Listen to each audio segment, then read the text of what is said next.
Legend of Total War here, and today we're doing a Rating Your Doomstack video, playing as the Challenges of Khorne, where we'll be rating a Wrathmonger Doomstack. Now this is a Doomstack that I've had loads of submissions from people sending in, and I've rejected all of them up until now just because they have been way too hero heavy, but this one here is exactly what I wanted to see. Minimal number of heroes, maximum number of spam Wrathmongers.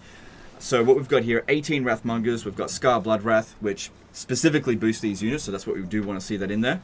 There are other heroes that boost them by a tiny little bit. In my opinion, it's not really worth having them in the army to just showcase how strong you can make them, because then the heroes kind of take over and they do end up doing more than the regular units.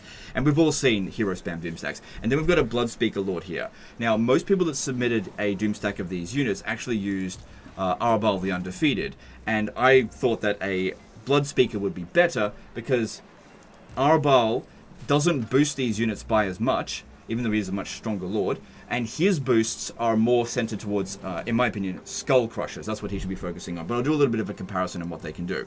So, first thing is I want to go through all the things that he's doing to boost these units, and do a bit of a comparison between these units and also Chosen of Khorne, and also how strong they would be if they were attached into Arabal's army, and then fight these High Elves over here, which, by the way, he has made them stronger by building this here, the Pledge of Blood. That gives enemy melee attack, melee defense plus 10, and enemy leadership plus 10. So he's made them stronger than they otherwise would be, and it's also on maximum battle difficulty. So let's get into this bit here first. So it'd be a pretty good test for these guys here, because it's very easy to replace them. They only take one turn in global recruitment, as long as you've got at least one stage of bloodletting, or you've built 10 of those structures as per the usual, because their base recruit time is only one turn. Anyway. So, looking at a Bloodspeaker Lord, there's nothing particularly special about this guy here. You can make as many Bloodspeaker Lords as you want. No supply lines for Khorne anymore. So, you've got Lead the Worthy, so reduced upkeep cost 15%, weapon strength plus 20%. So, they're going to hit harder and they're going to cost less, which for Khorne, costing less is not that big of a deal, but extra money saved or whatever. Then you've got Vigor Loss Reduction here, minus 25%, and that's specifically going to pair very well with Scar Bloodwrath. We'll get to that in a moment. Then, what else is he doing? He's providing Demonic Imprint. This will just provide to any unit in the army. It doesn't have to be specific to Wrathmongers and Skull Reapers. But Strider, so that way they don't get any speed or combat reduction, so they can fight in water and they're not going to get reduced melee attack.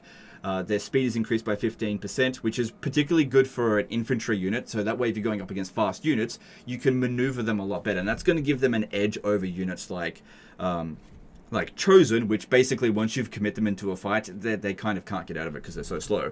And then also armor piercing weapon damage plus 2, which is not that big of a deal for a unit with 32 entities. This is going to benefit more Skull Reapers. Basically, these are armor piercing weapon damage. It's going to benefit larger number of entity units more than smaller number of entity units.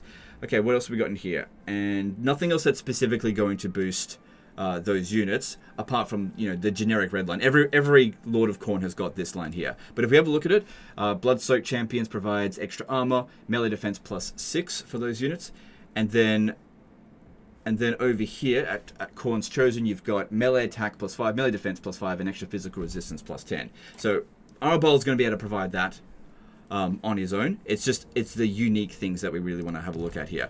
Now, if we have a look at Scar Bloodwrath, he boosts these units by more than a Bloodspeaker Lord. But we've got the Undying Champion. So this one here provides additional physical resistance for Skull Reapers and Wrathmongers. You've got Roam the Wastes, where you've got Vigor Loss Reduction minus 15% for the army. So that's going to stack onto the Bloodspeaker's stat, so that's going to be 40% vigor loss reduction, so they're going to stay fresh for longer. Speed plus 10%, also boosting with it, so that's 25% extra speed. Then we've got, let's see, where else have you got stuff? Over here, you've got extra 15 armor. The passive ability Rage is added. This is something that the Norsemen's infantry have, so that gives them up to 10% physical resistance as they stay in combat for longer. Leadership plus 8 and melee attack up to plus 5, and then additional reduced upkeep cost for these units as well. So that's the way that Scar Bloodwrath is going to assist in this boosting these units. Now let's do a bit of a comparison between Chosen of Khorne dual weapons and Wrathmongers. And the reason why we want to do a test on this is because it's a bit of a weird situation with Khorne, because these units were kind of redundant, because they're an anti-infantry unit that's armored, that is at the same tier, recruited from the same building as Chosen of Khorne. So if we go and have a quick look at that, This one here is where they're constructed. So it's a tier 4 unit. So Wrathmongers, base cost 375. Chosen of Khorne dual weapons, base cost 363. So the Chosen of Khorne are technically a little bit cheaper. Both of them will have Frenzy just because of the Mark of Khorne. Now, if we have a look through here, we can see what the stat differences are going to be on units that are going to be coming in at rank 3. So if I pin this one here and then hover over this one, we can see what the stat differences are going to be. So Chosen of Khorne dual weapons will have 400 extra health. They'll have 35 extra armor. Same leadership. Much lower speed, it's almost half, so this is where that extra maneuverability is going to come through. Also, the entity number 80 compared to 32, that does make a difference. Usually more entities is better. It depends what you're going up against. If you're going up against a single entity, you want less entities, because they're not going to be as good against single entities. But anyway, so melee attack significantly lower, melee defense only 1 point lower. Their weapon strength is significantly lower than the Wrathmongers, and their charge bonus is a little bit lower. But also, the overall physical resistance is going to be 10% less because Scar Blood Rats is not providing physical resistance for them. Now, if we compare the stats of what we see here on this unit and then compare it to what it would be like in Arbal's army, right, we can see here 98 weapon strength. Right, if we compared it with this one, it would only have 88 weapon strength. So going through Arbal's skill tree, because everybody was sending him in on Arbal, and I didn't really understand why. If we have a look over here, he's increasing the weapon strength by 10% for non-demonic units. The Blood Speaker is doing 20%. So the passive ability Hellblade doesn't apply to Wrathmongers. It applies to Chaos Warriors, Chosen, Chaos Knights, and Skull Crushers of Khorne. So this is where I think that Skull Crushers of Khorne is more akin to Arbal's Doomstack, which has not yet been submitted to in my emails, as far as I've seen. Then we've got, what else is he doing that's boosting these units specifically? Unless I'm missing something. I've got Mortal Champions, so it's providing Devastating Flanker for... Nope, that's not for them. Expert Charge Defense... so they will get Expert Charge Defense for the Wrathmongers there, and Reduced Upkeep Cost, not for Wrathmongers, so that doesn't boost them at all. Then Unbreakable Host will provide Unbreakable for non-demonic units. So he is able to provide them with Unbreakable. But that being said, with like 101 leadership, that is pretty much unbreakable, and sometimes an unbreakable stat isn't actually preferable. So yeah, I don't think that these units should be put into Arbal. Arbal boosts Skull Crushers a hell of a lot more. Okay, with that being said, let's now jump into a fight against the High Elves here. So this is on maximum battle difficulty. The campaign difficulty doesn't make any difference in terms of the auto-resolve. Will not make any difference whatsoever. So against how many armies? So you've got just under 4 full stacks, and you get an auto-resolve victory. We got a bunch of banners over here, but I'm not going to use any of them. So if you're looking for an auto-resolve army playing as Khorne, it's pretty bloody good. Also, another thing to note is it's still fairly early on in the campaign. It's only turned 60. There's actually quite a lot of global bonuses that Khorne can get to continuously keep boosting their units. More melee attack through various resources, more physical resistance, more... not physical resistance. I mean missile resistance, and also through spell resistance. Obsidian, and I think... Fur gives missile resistance, so he hasn't really got a whole lot of those resources. There may be others, but I just can't remember all of them. Alright, let's jump in here, find it manually, and see how it actually performs.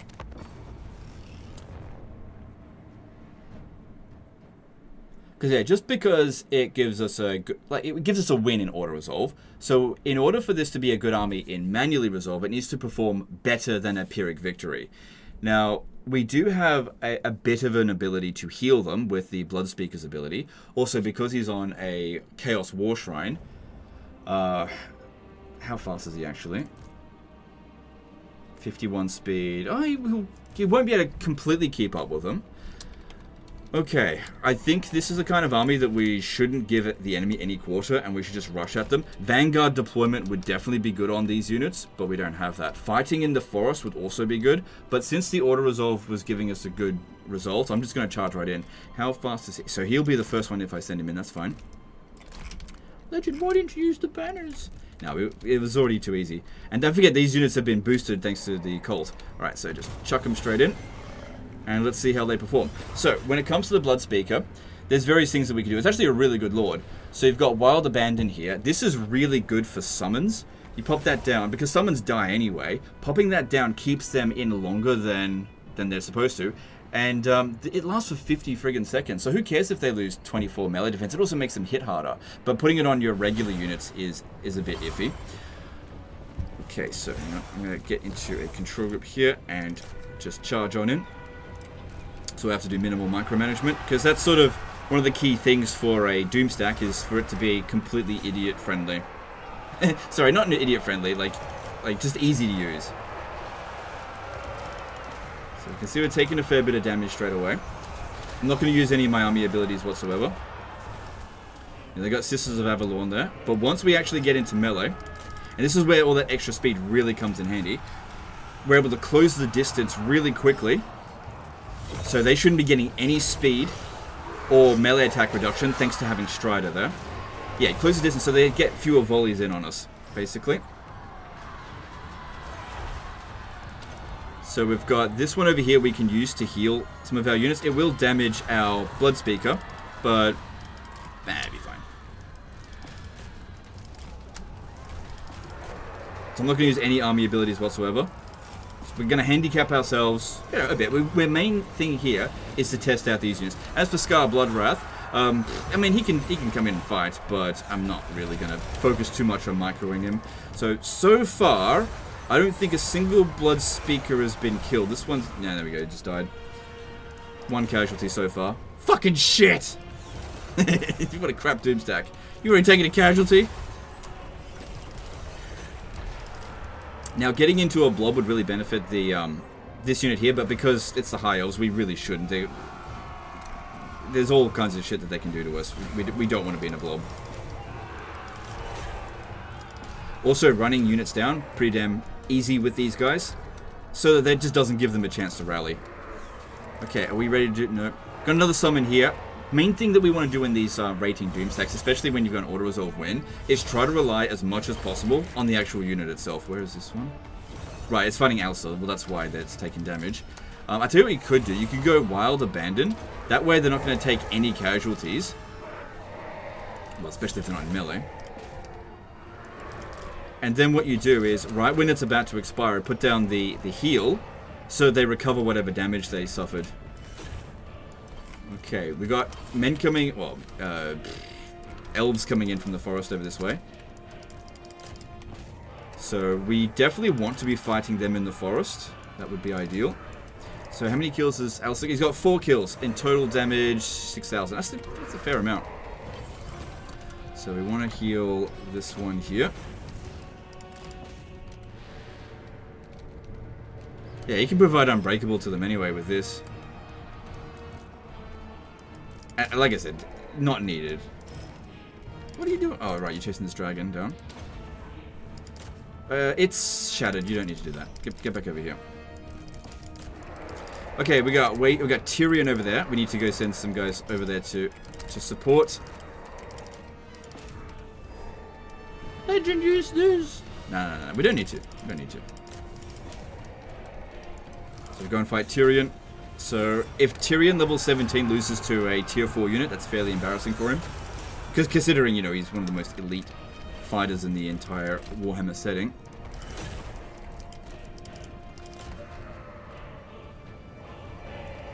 Thing is with this one here, though, you've only got 3 uses of it.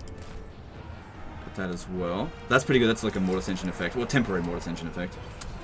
Like I said, want to use that stuff minimal. Main thing here is just to support them. So where is this? Where's Scar? Ah, they pinned him down. Use that potion healing. He's got a secondary heal that he can do. Let's get them in over here. Alright, there's a few guys that ran off this way. We're chasing something down. Bring him in. So far, the casualties, I think, are pretty minimal. Now, don't forget, it gave us a Pyrrhic victory in auto-resolve, and I am holding back. I'm not trying my best. Because there's a bunch of abilities here we could use.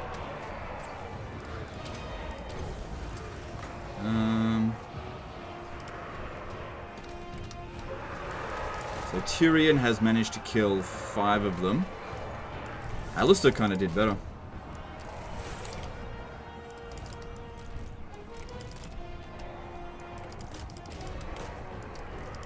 Scar does not need to be fighting alongside our troops. Our guys are still fresh. Look at that. They've been fighting this whole time and they're still fresh. That's where that vigor loss reduction comes into. In fact, they've essentially got perfect vigor. So this guy here providing Giver of Furious Glory, so extra weapon strength, damage resistance on top of the physical resistance, and extra leadership. And Revelant Slaughter. So loads of boosts coming in here. This one's taking a bit of damage. Yeah, but heal that unit. Tyrion's routing. Try to get more into the forest over this way. Scar will be fine, because it'll make it harder for them to hit us. And if we go chasing after them, they're actually quicker than us, so that's not going to work. Now, usually single entities are quite a challenge for an anti-infantry unit to deal with, but this dragon is not really doing very well against them.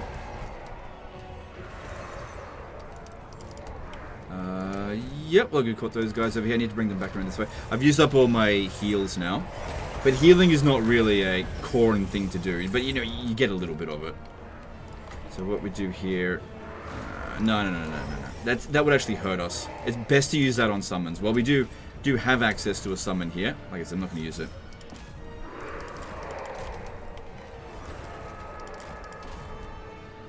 Got more units coming in over here. Okay, these guys, try to get them over here. And charged in. Another good thing about this unit is because they're kind of in loose formation, they get really stuck into the middle of the enemy formations and making it fucking impossible for the enemy to shoot them accurately. And 77 melee defense for a melee infantry unit is pretty damn good. That's going to make them hard to hit. I mean, that is higher melee defense than some legendary lords have. Not all, but some. I mean, none of them are even tired anyway. They are essentially, like, perfect vigor.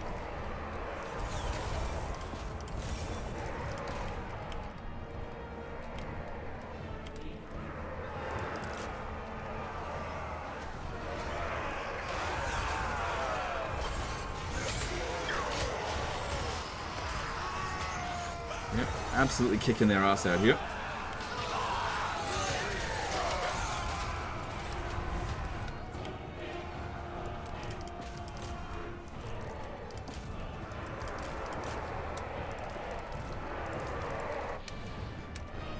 Yeah, so we don't even need this. Like, none of them are even remotely tired. They're all... Oh, hang on. Some of them are actually active.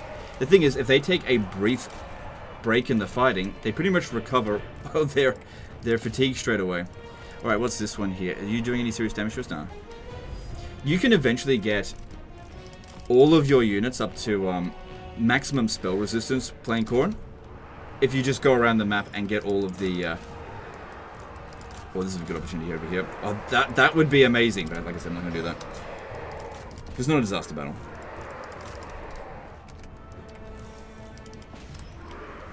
Still in pretty damn good shape, considering. I reckon the army losses will be triggering any moment now. There we go. I do love how often I can, like, accurately predict when the army losses is going to come in. It's not every time. It's like 50% of the time I'm right every time. Alright, so the most damaged one, I think, yeah, this one here at 27. I wonder if our post-battle loot options will allow us to, like, fully recover. But I'd be very surprised if this wasn't a decisive victory. I'd be very surprised. I didn't use my heal potion over here. Yeah, this guy here, like, he did really well. Really, really well. So even on the Chaos War Shrine. Because you've heard me say in the past, I don't like it when you guys put you guys on Chaos War Shrines. Unless, of course, they've got shitloads of resistance, which you do have. So, no objection there. I mean, as long as they're going to be safe and can be in the fight, and then that's great. No problem whatsoever. This map was quite favorable for us, though. Because of all the trees. Like, we don't get combat penalties anywhere. But they get combat penalties because of all these forests here. All their archers just couldn't shoot at us. That being said, with this kind of resistance here, yeah, they wouldn't be able to shoot much at us anyway. Alright, there we go. A heroic victory. Okay, that's weird because the Order Resolve gave us a Pyrrhic victory, so I assumed that the balance of power actually wasn't in our favor.